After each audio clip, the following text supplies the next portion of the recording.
Hello, my friends. It is so good to be here with you. Actually, I want to share something that has been on my mind about how we look at our savings, specifically that classic S&P 500 index fund we all love. Did you know that the S&P is not really a broad index fund anymore? It has become a concentrated bet on big tech. Just 10 companies now make up about 40% of the entire fund. If you think you are picking stocks against the market, just remember who is on the other side of that trade. You are competing against algorithms designed by teams of PhDs who look at millions of data points every second. While we are just trying to live our lives, maybe noticing a long line at a cafe and thinking it is a sign to buy the stock.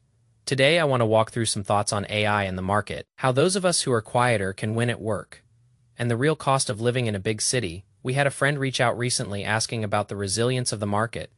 They noticed how the market seems to bounce back so fast from wars and pandemics.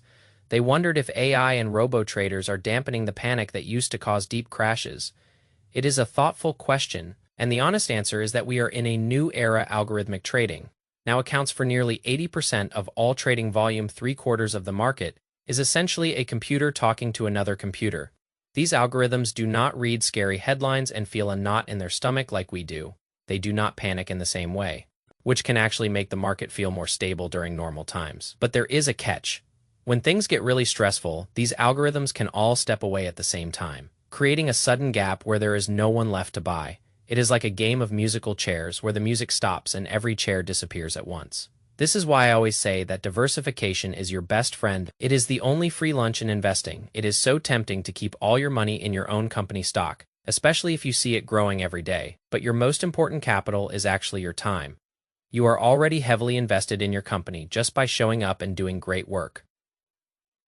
I remember a time in my own life when I put every penny back into my own business, and when things went south in 2008, I woke up at 42 with less than nothing. It was a hard lesson in the power of spreading things out. If you want to pick stocks, maybe keep that to a small corner of your portfolio. Treat it like a hobby or a way to learn, but keep the heart of your savings in low-cost diversified funds that span different regions and industries. The world of big tech is exciting, but the river of capital can change its course, and you want your boat to be in many different waters. Speaking of being in the world, I had a message from a friend who described themselves as a quieter introvert. They feel a bit of imposter syndrome and struggle with the small talk and banter at the office. They asked how to connect with senior leaders without feeling forced. I relate to this so deeply, even though my work requires me to be outgoing. At my core, I am an introvert who finds constant socializing exhausting. I once decided I would never play golf again just because 6 hours of forced small talk was too much. The beautiful truth is that introversion can be a superpower in the modern workplace. You might not be the loudest person in the room, but you can be the most thoughtful. You can build bonds by sending a truly meaningful email or sharing a well-researched idea. You can be the person who shows up prepared, listens more than they speak, and lets the quality of their work do the talking. There is a certain grace and dignity in being the measured one. Senior managers actually notice when someone is quietly making everyone around them better. If you are an introvert, you might find you are a wonderful mentor to those coming up behind you. Extroverts are often great at managing up and looking outward, but introverts are often better at managing sideways and down. Taking the time to teach a junior employee or giving gentle instruction is an act of leadership. And believe me, the people at the top see who is actually building the team. You do not have to fake a personality that is not yours. Just be kind, be thoughtful, and occasionally force yourself to say yes to a dinner or a gathering. Pushing the boundaries of our comfort zone just a little bit keeps our world from shrinking, but always come back to what makes you feel grounded. Another friend asked about the cost of city living.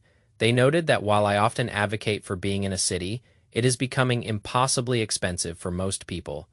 It is a fair and important point, especially with the inflation we have seen lately. The reason I suggest cities when you are young is because of the density of ideas and opportunities. It is where capital and creativity meet and have a conversation. When I was young in New York, I lived in a one-bedroom apartment with two other friends. One of us slept in the entryway and I slept in the living room. You can do those things when you are 22. It is a season of life where you can dance between the raindrops and live on very little. As we get older and maybe start a family or get a dog, those big expensive cities can start to feel like a cage. I eventually had to move because I could no longer afford the life I wanted for my children in the city. But those years I spent there were the most productive of my career. They gave me the foundation I needed to eventually find more space and peace elsewhere. Think of the city as a training ground. It is intense and it is hard, but the connections you make there can last a lifetime.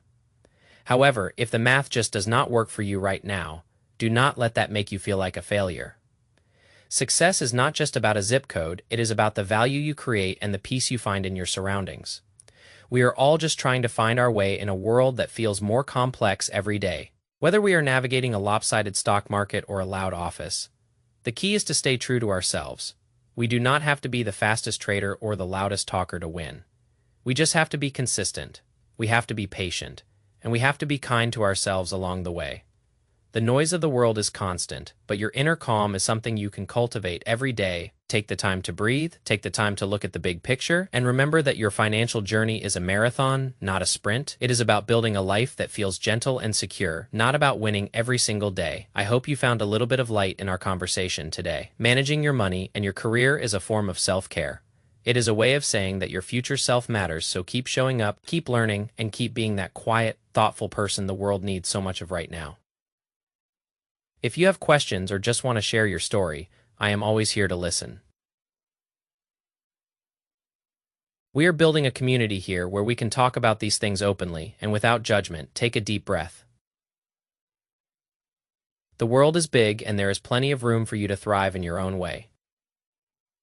I hope you can do the same. Thank you for spending this time with me. It really means everything.